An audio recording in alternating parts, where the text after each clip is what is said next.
thank you, Dr. Behe, for being on the show today. I really appreciate it. I know that you stay busy and that you're currently battling and putting out many fires, I'm sure. Trying to. Sure. I've, when I was getting ready for this, I've read two of your books, The Edge of Evolution and Darwin's Black Box. When I was getting ready for this, I was watching some videos and researching some of the commentary and reviews of your books online from various groups that aren't fans of yours.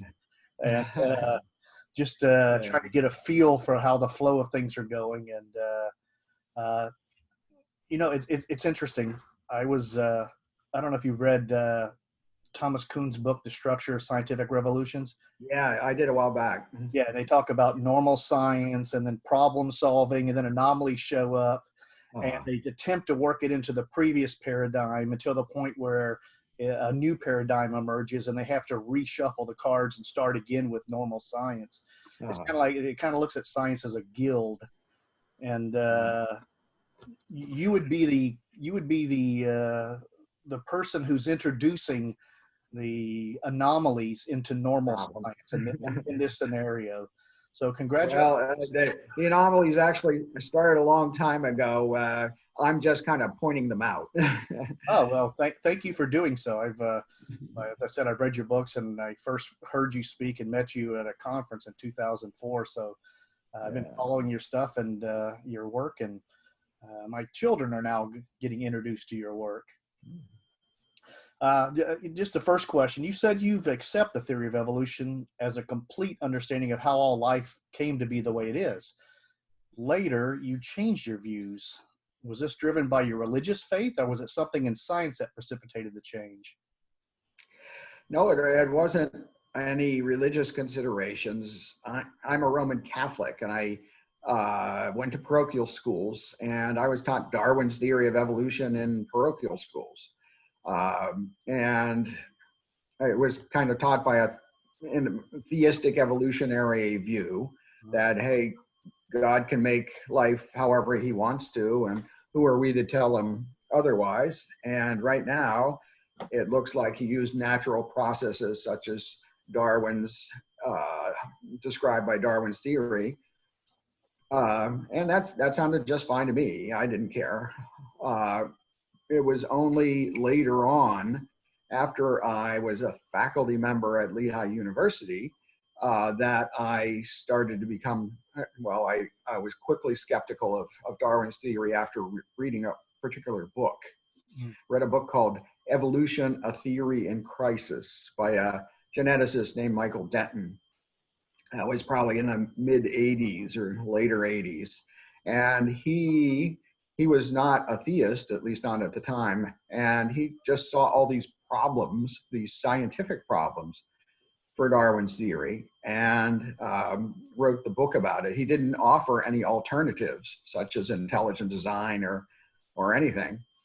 And the book, after I read the book, I was, startled because, hey, I was a professor of biochemistry at the time. I was supposed to know about this stuff. Right. So I looked in the science library to see who had explained, excuse me, the many very complex systems that biochemistry studies. And I was startled to find that nobody had.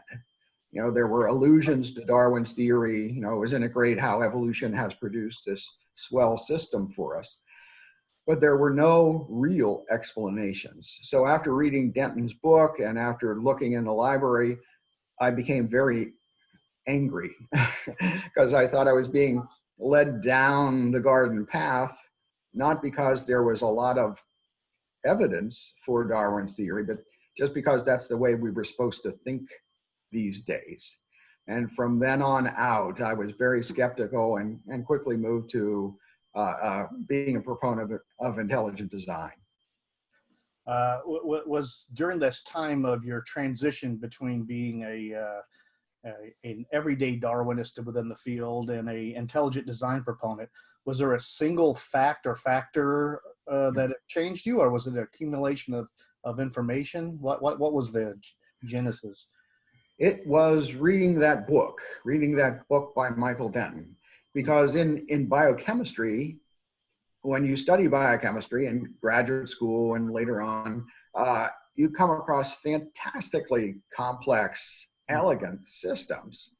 And I remember, reading about these, and you scratch your head and say, "Holy moly! I wonder how that could have evolved." And then I would say to myself, "Well, I guess somebody knows." So I would turn the page and go on to the next thing. That was not my area of research, and so I just figured, let somebody else worry about it. But after reading Denton's book, I realized that nobody knew how such systems could have been produced by random mutation and natural selection. And at that point, I started to evaluate the evidence for Darwin's mechanism rather than just taking it as a premise. And once you do that, once you ask, what's the real evidence that it could make the elegant systems of life, takes you about 10 seconds to decide that it can't, that it does not. And so you left the plantation. Yeah. I realized that that it was not all it was cracked up to be. It was really a Potemkin village or a facade. You're talking about those books. Reminds me of a book on evolution I read, and it talks about how when you look at the life at the cellular level, it gives the appearance of design. It said, and it quickly reminded you that it's just an appearance. That it's not an actual thing.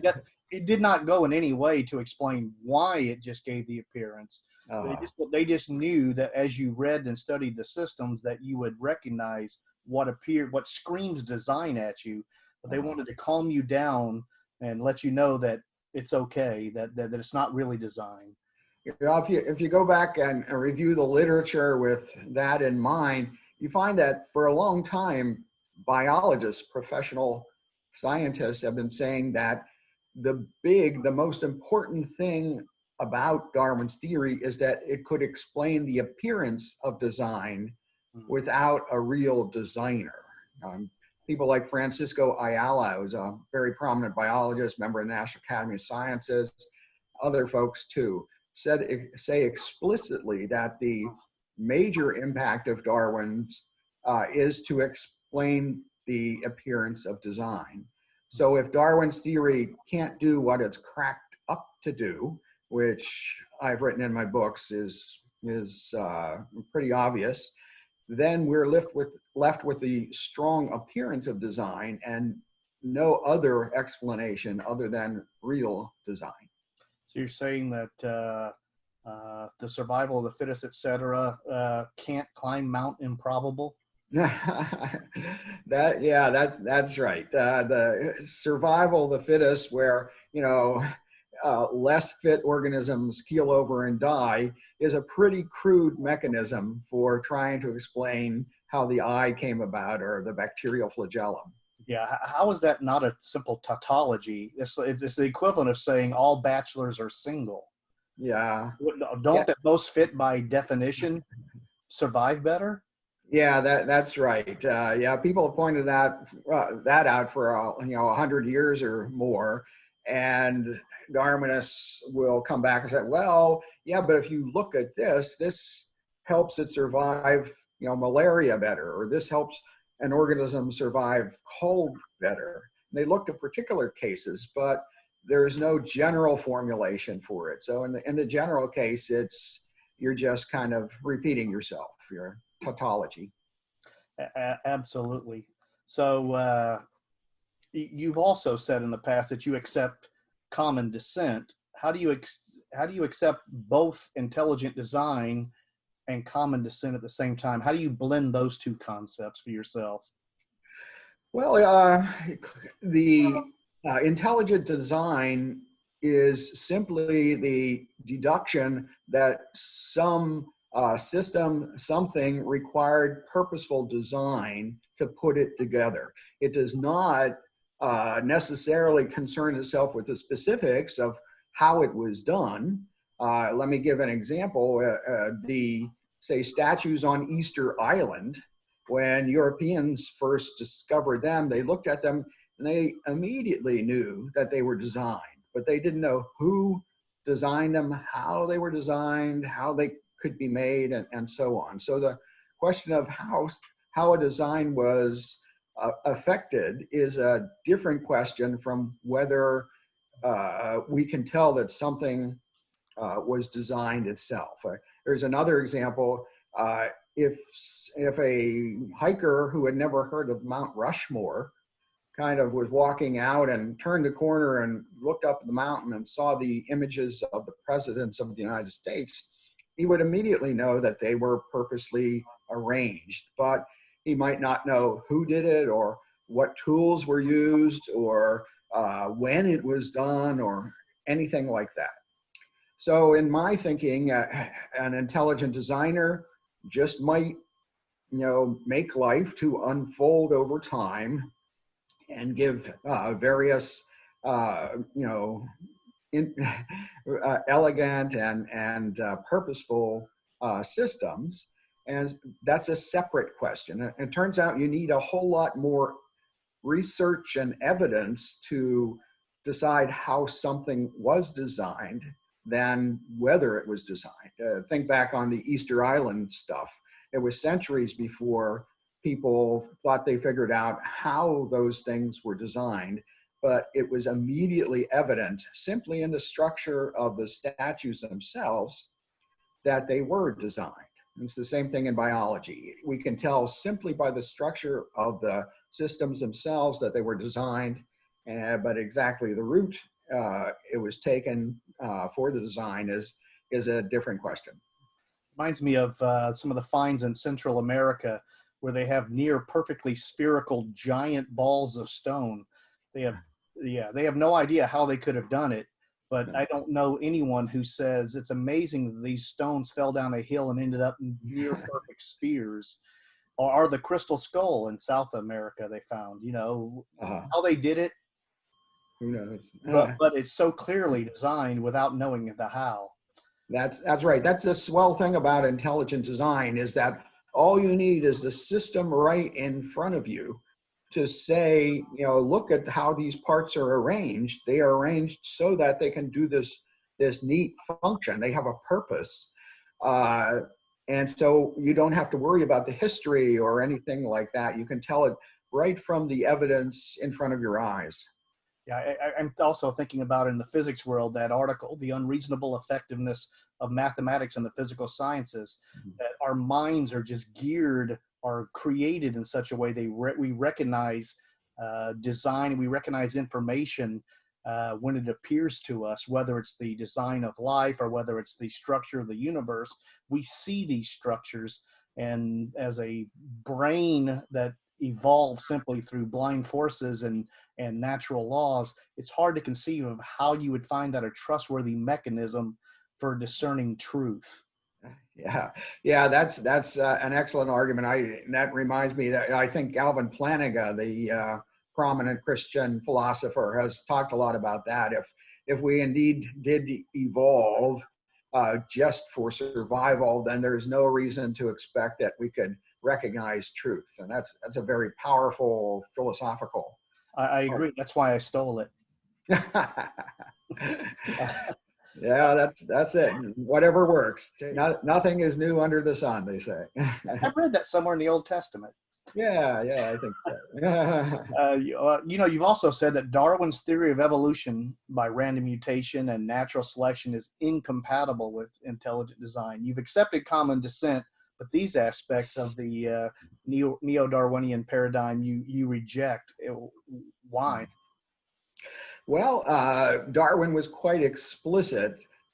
He was saying that the changes, he didn't know about mutations in the molecular sense that we do today, but he was saying these changes have to be random. They can't be directed or guided by some intelligent force. He explicitly said, if I needed guidance to explain anything in my theory, I would count it as nothing. And almost everybody who who uses Darwin's theory says that the mutations that supply natural selection have to be random. That is, they cannot be designed or guided or planned by nobody, no how, and they explicitly mean God by that. And therefore, if they are random and they are unplanned, then they can't be purposely designed. So Darwin was wonderfully clear on that, and we have to be grateful for his clarity. There are a few folks who try to mix the two up. But yes, if you take Darwin at his word, and the great majority of folks who think of themselves as Darwinists, then Darwin's theory purposely excludes intelligent design. Yeah, when you say purposely excludes the concept of God as the creator, you're making me think back to Francis Crick and his directed panspermia ideas, Yeah. where you can have design as long as it's aliens, but it can't be God. Uh-huh.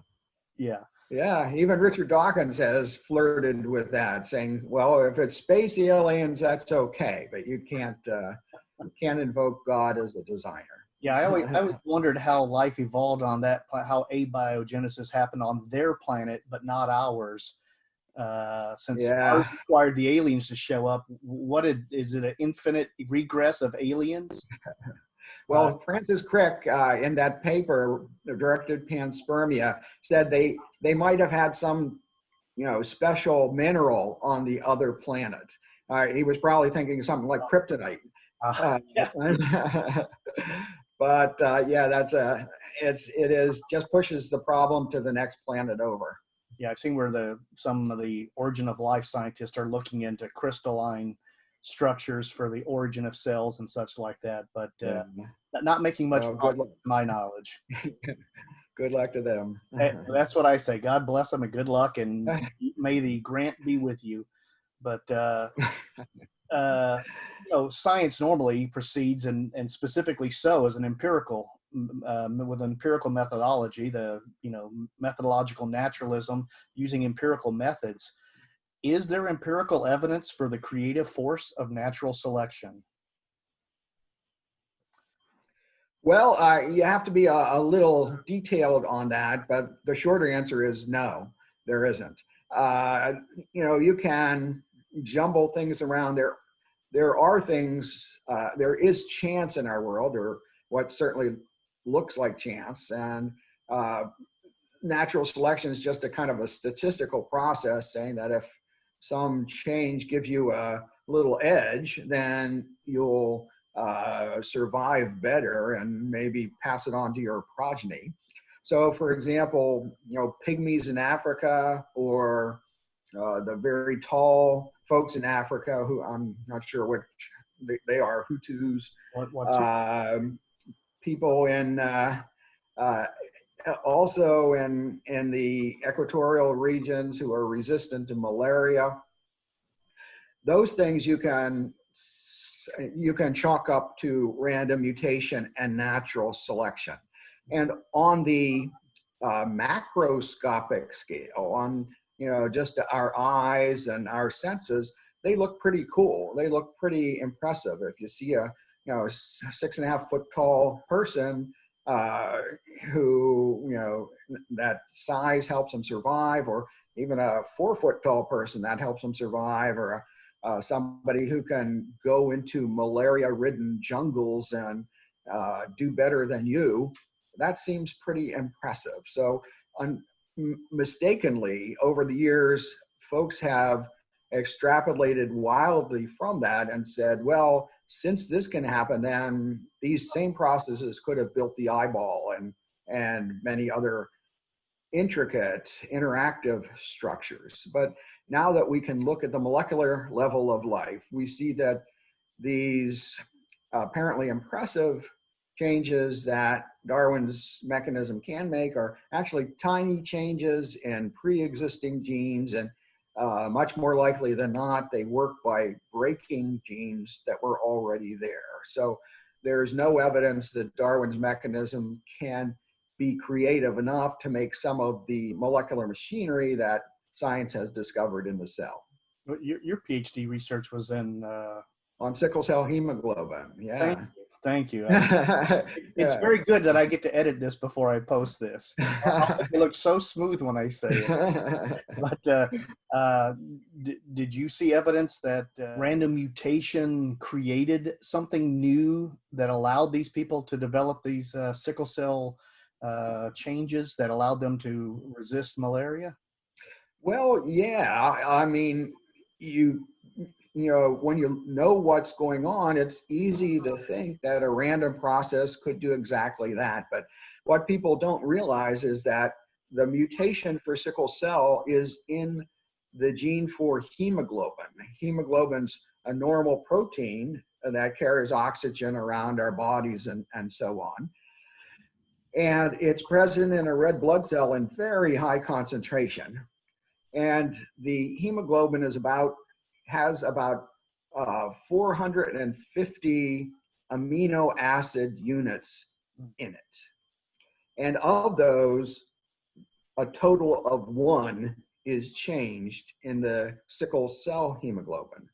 And it turns out that a little tiny spot on its surface becomes sticky because of this change. And it can stick to another hemoglobin, and that can stick to another one and another one. And so in the red blood cell, where normally all of the hemoglobin is nice in solution and it's fluid and so on, it turns into like a cement. It turns solid, and that's what pushes the red blood cells membrane out and gives you these strange sickle shapes and other things. And for reasons we don't have to go into, that can be advantageous in a malarial environment. But the point is that it's an extremely tiny change.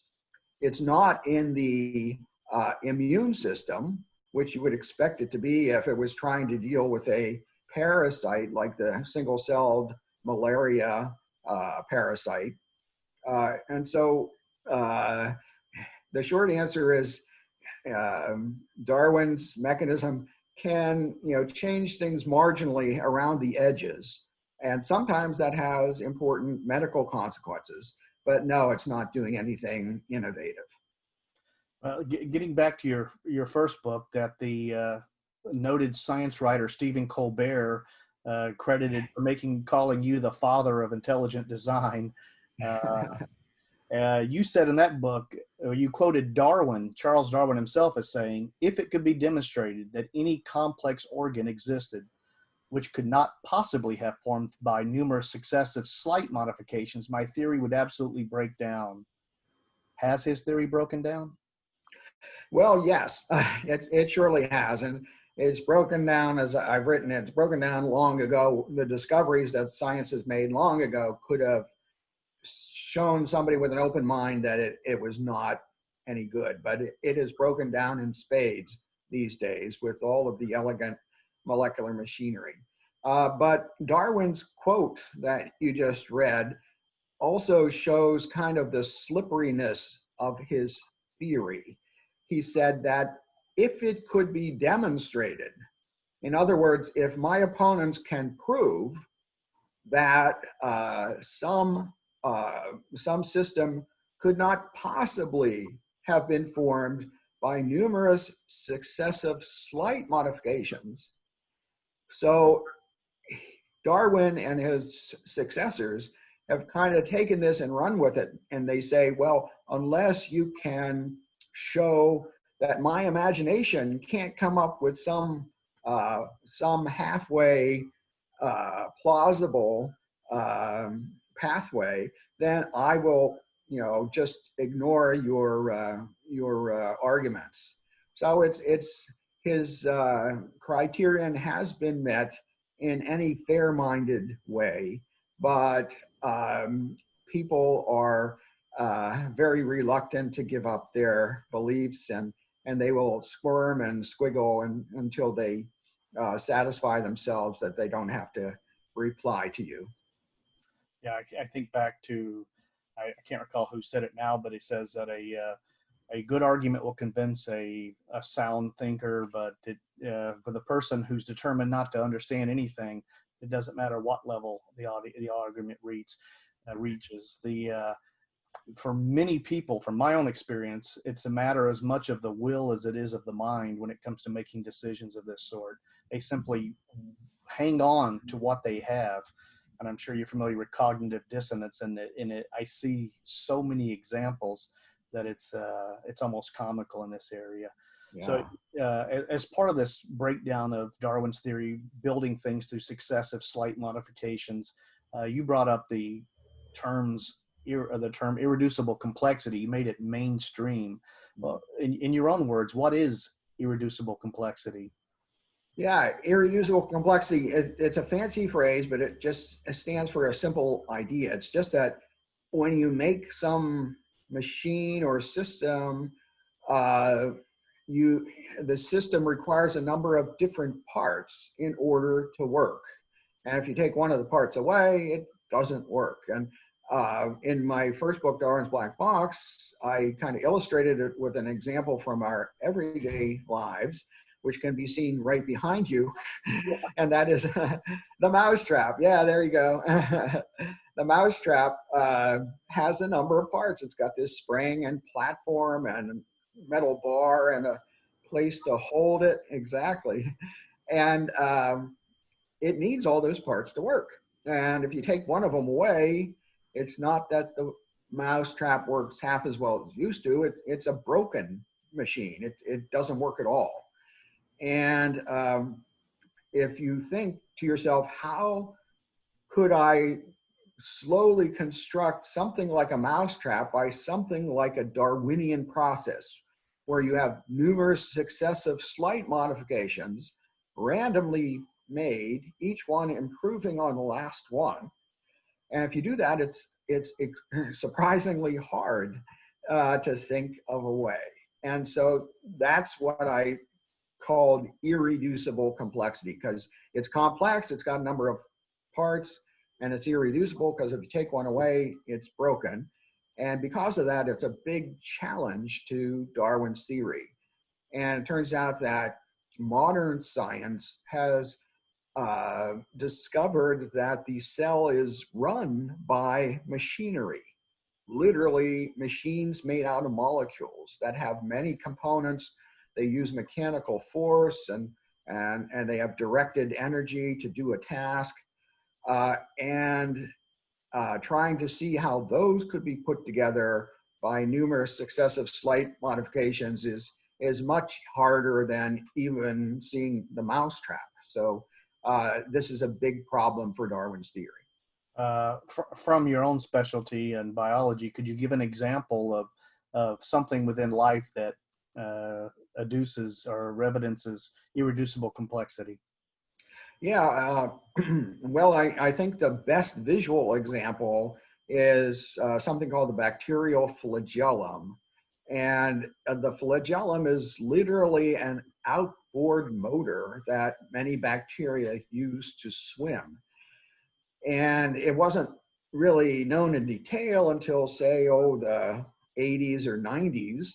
And it's got many parts. It's got a part that acts as a propeller. So when it's spun around, it pushes against the water that bacterium's in and pushes the bacterium forward. The propeller is attached to a drive shaft, which is attached to the motor, and the motor spins it around. It used to be thought that life could not have a rotary machine, but this was discovered. The drive shaft is attached to the propeller by a universal joint, which allows the plane of the rotation of the propeller to stay the same, even if the orientation of the drive shaft is different or changes. So in short, it's a multi-component, very elegant and sophisticated machine, just like outboard motors in our own world.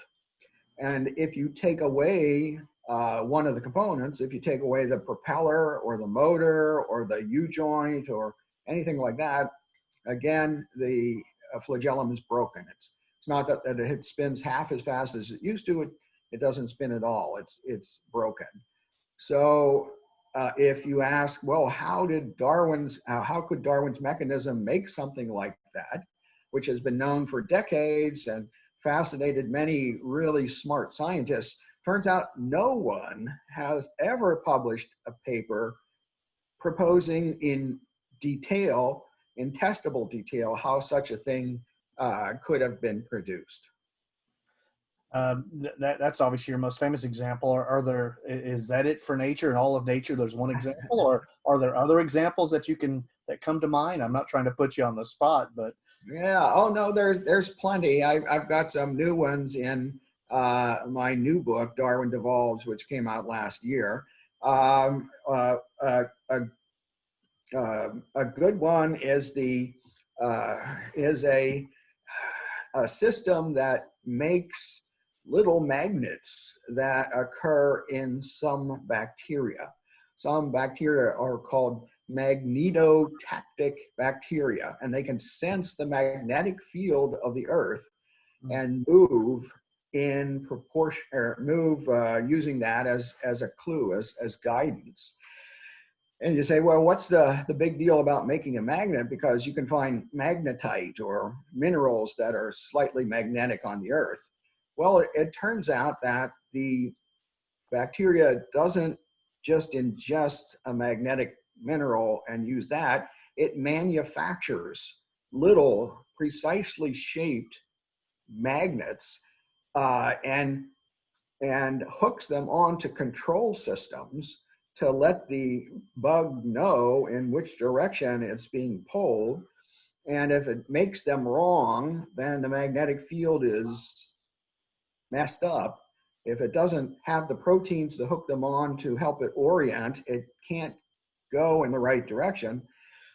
So again, it's got many different parts that are required. And if you knock out any one of those using some laboratory techniques that are common these days, then the poor bug doesn't know up from down and has trouble getting around.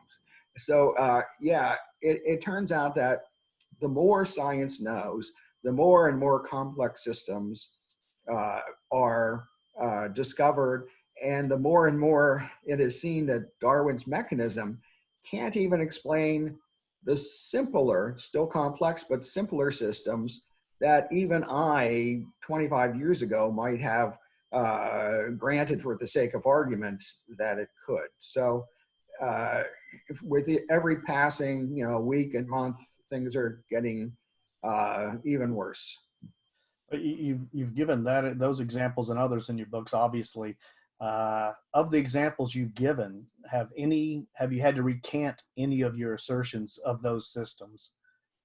No, it turns out that no. I wouldn't change a sentence of the arguments that I've put forward. And over the past 25 years, since the first book came out, many real smart scientists they've just hated this idea. But nonetheless, there have been no publications in science journals that show how any of the systems that I mentioned could have been produced by Darwinian processes. There are lots of, blog posts that purport to do such things, but hey, people on the internet will say a lot of different things. And there are other papers that purport to address my arguments, but if you look at them, you'll see that they're actually mischaracterizing the argument. They're trying to focus on common sense rather than Darwin's mechanism or some other such confusion. So yeah, I have a chapter-length appendix in my newest book that reviews the past 25 years and what has been the response of the scientific community, and shows that 25 years down the line, these problems are still big mysteries to Darwinists. So you're still an anomaly. Yeah, You still have the same anomalies that sooner or later the paradigm of how biology works and evolution works that's will right. have to adjust for. These things simply do not fit into Darwin's theory. Mm. I think some critics would say that what you're doing is an example in logic. They call it an informal logical fallacy called the argument from ignorance. They would say what you're saying is you can't prove me wrong, so I must be right. Is that what you're doing? I don't think so. As a matter, I've heard this before, but I don't. Well, first, let me remind viewers that, in fact, Darwin used that argument that you have to prove me wrong, or else I'll say that I'm correct. Mm. So even if we did use that argument, it would be a case of the pot calling the kettle black. But in fact, the argument for intelligent design is a positive argument, and it's not an argument from ignorance. As a matter of fact, the argument for intelligent design has become more compelling the more we know about life. Back in Darwin's day, the cell was thought to be a little piece of jelly, and molecules, which we know of to be a fundamental level of nature, were unknown. Rather, people didn't know if they actually existed or not. They were still kind of theoretical entities. So the state of science in Darwin's day was very primitive compared to ours. And as biology unfolded and advanced, we've seen that there is sophistication at depths that Darwin was not even aware existed. He didn't know there was molecular machinery in the cell because he didn't know what the cell was composed of, and he didn't know there were such things as molecules. So intelligent design is an argument from knowledge, from the stuff that we've learned since Darwin's day. What's more, the conclusion is not just Darwin's mechanism cannot build these things. It is that these things exhibit the properties of something that has been purposely made, purposely designed. And a lot of people don't follow this because they're not used to thinking in these terms, but we humans can recognize things that have been designed. We do it every day of our lives. And the key is that when we see that different parts have been put in relationship to each other, have been arranged so that they can interact and perform a function, have a purpose, then we always ascribe that to intelligent activity. If you came across a mousetrap in a forest, you would immediately know that it was purposely designed. Matter of fact, there's a Far Side cartoon that I like to show to audiences that shows some jungle explorer caught in a trap. And it's obvious that the trap was designed, even though it's made of vines and branches and so on. And the point is that we positively recognize purposeful design by observing that parts have been put in relationship to each other so that they can perform a purpose. And we see that abundantly and overwhelmingly and insistently at the molecular level of life. I was reading, I believe it was a review for your book, The Edge of Evolution. And I'm going to read a part of the review, and then I'll ask a question based on that. And they said, molecular evolutionists have shown that some genes are duplications of others. In other words, at some point in time, an extra copy of a gene got made. The copy wasn't essential. The organism obviously got along fine without it. But through time, this copy changed, picking up a new and often related function. After further evolution, this duplicate gene will have become essential. And then in parentheses, it says, we're loaded with duplicate genes that are required. Myoglobin, for instance, which carries Oxygen in muscles is related to hemoglobin, which carries oxygen in blood. Both are now necessary, close quote. The story, close parentheses, then he continues, the story of gene duplication, which can be found in every evolutionary text, is just a special case of Mueller's theory, but it's an immensely important case. It explains how new genes arise and thus ultimately how biochemical pathways get built. For people who don't know, the Mueller two-step is basically step one, add a part, step two, make it necessary. So the question is, does the Mueller two-step model demonstrate that irreducible complexity is false? Yeah, that was a common response, and still is a response. But no, it shows nothing of the kind. This Mueller Mueller idea is that, yes, you've got something that works, and then you add something that helps, but over time, the help, you gotta have that helper part in order to survive, and if you take it away, you die. You can think of something as, say, maybe a wall. A wall would keep out little animals, and if you made the wall bigger, it might keep out bigger things. But then you rely on the bigger things being kept out, and if the wall wasn't that high, it wouldn't work. So even though it was built gradually, and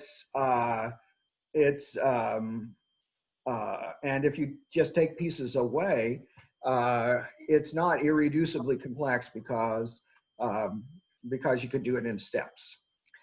But you can say a number of things. There might be such structures as that, but they do not explain the machinery, the irreducibly complex machines I was talking about in Darwin's Black Box and other books too. Think back on the mousetrap. Okay, what is the part that does the job initially, maybe poorly, and you add on and it does it better? Is it the wooden platform? You know, how does that work as a mousetrap? If you added the spring on top of the wooden platform, you know, that's not going to catch any mice. You need all of the parts. Same thing with the bacterial flagellum. What's the gene that duplicated that started to give you a flagellum? You need all the parts. You need the propeller, and you need the motor, and you need the parts that attach them together, and many others as well. So no, that's an interesting related, semi-related idea.